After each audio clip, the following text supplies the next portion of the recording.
हरे कृष्णा मित्रों, जय जय श्री राधे। आज के इस वीडियो में हम चर्चा करेंगे कि पुरुषोत्तम मास का क्या महत्व है, उसकी क्या पौराणिक कथा है और पुरुषोत्तम मास में हमें कौन सी एक्टिविटीज़ नहीं करनी चाहिए और कौन सी करनी चाहिए। जैसा कि आप जानते हैं कि पुरुषोत्तम मास की अवधि 17 मई से 15 जून 2026 के बीच में है, अर्थात आज से ही शुरू हो रही है। तो आइए जानते हैं कि पुरुषोत्तम मास का क्या महत्व है, उसकी क्या कथा है।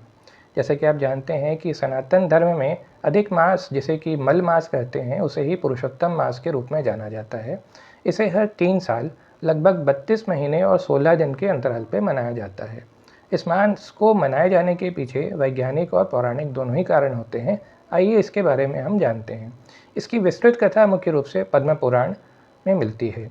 आइए जानते हैं कि अधिक मास क्यों मनाया जाता है, इसके पीछे वैज्ञानिक और खगोलीय कारण क्या होता है।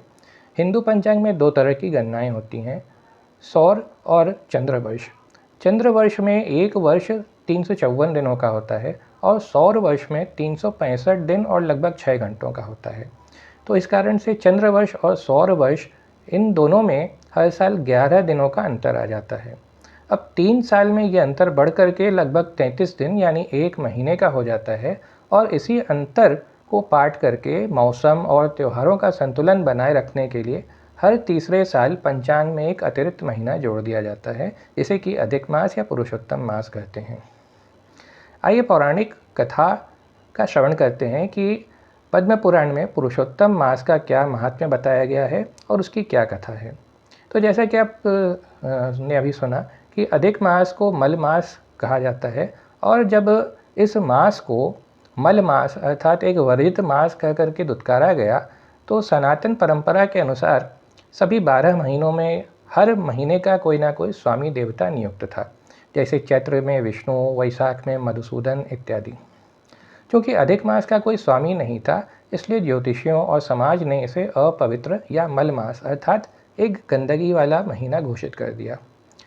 तो इस महीने में सभी प्रकार के शुभ तथा मांगलिक कार्य जैसे विवाह, मुंडन, गृह प्रवेश आदि वर्जित कर दिए गए।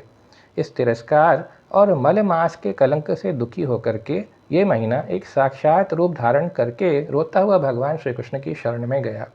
उसने भगवान से कहा कि संसार में मेरा कोई स्वामी नहीं है, सब मेरी निंदा करते हैं और मुझे अछूत मानते हैं।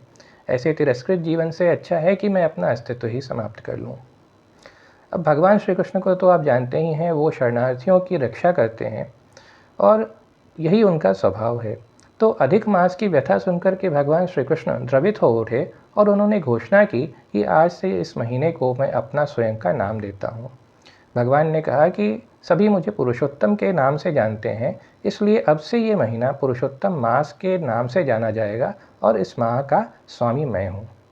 भगवान ने उसे वरदान दिया कि जो पुण्य फल मनुष्य बाकी महीनों में पूरे साल जप, तप और दान करके कमाता है, वह इस महीने में की गई थोड़ी सी भक्ति से ही अक्षय फल के रूप में प्राप्त हो जाएगा।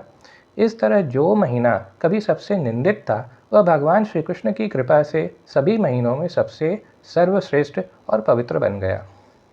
एक दूसरी कथा भी आती है विष्णु पुराण और श्रीमद् भागवत महापुराण में, जहाँ पे हिरण्यकश्यप वध से जुड़ा हुआ एक दूसरा भी संदर्भ आता है। इस मास की अनिवार्यता के पीछे दैत्यराज हिरण्यकश्यपु की कथा जुड़ी हुई है। हिरण्यकश्यपु ने भगवान ब्रह्मा जी से अमरता का वरदान मांगते हुए ये शर्त रखी थी कि वह वर्ष के 12 महीनों में से किसी भी माह में उसका वध नहीं किया जा सकता। जब हिरण्यकश्यपु का अत्याचार बहुत बढ़ा, तो भगवान विष्णु को नरसिंह अवतार लेकर के उसका वध करना पड़ा। तब ब्रह्मा जी के वरदान को सत्य रखने के लिए भगवान ने काल चक्र में इस 13वें महीने अर्थात अधिक मास या पुरुषोत्तम मास की रचना करी, और इस प्रकार से ये महीना भगवान द्वारा धर्म की रक्षा और अपने परम भक्त प्रहलाद को बचाने के लिए विशेष रूप से बनाया गया था।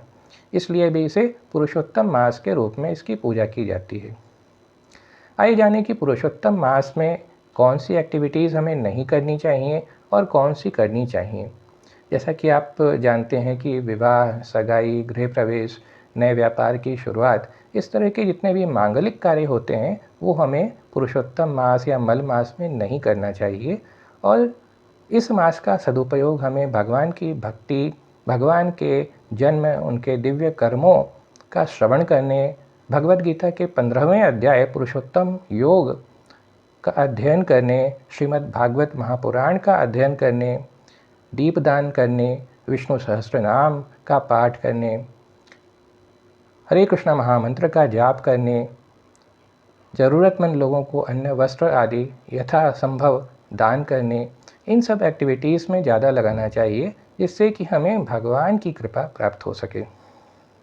एक बार पुनः आप सभी मित्रों को पुरुषोत्तम माह की शुभकामनाएं।